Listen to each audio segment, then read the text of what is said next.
And non-inverting amplifier using operation amplifier. This is the IC over here.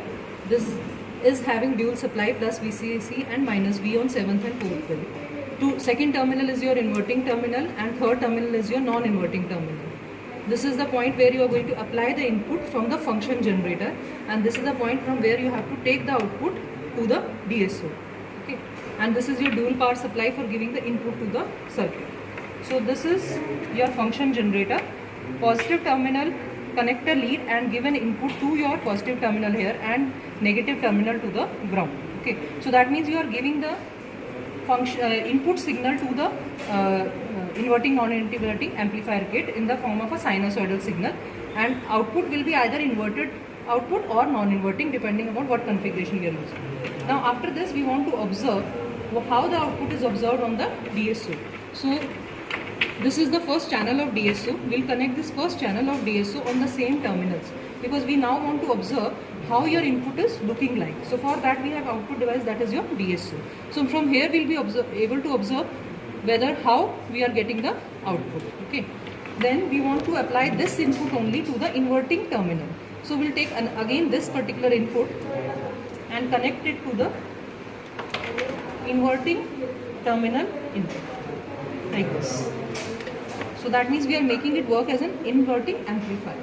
The other non-inverting input will get grounded. So you have to ground it.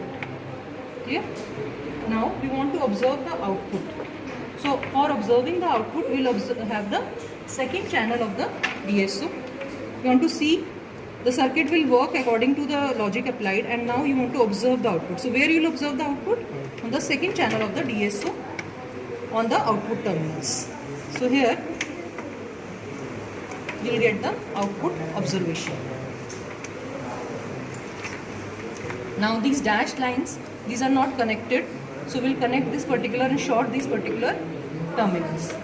So there is a dashed line here, this has to be shorted, and there is a dashed line here, this has to be shorted. Now these are the connection. After that we have to give supply. So it is a dual power supply. So this is the dual power DC supply that is there. VCC of this one terminal will go to VCC here. Then negative of this will go over here, and then short the two terminals in the center and put it on the ground terminal. These are the connections that we have to make. So what we have done is we have given the input to the circuit by the function generator. Then same thing we are observing on the DSO first channel, how the input is looking.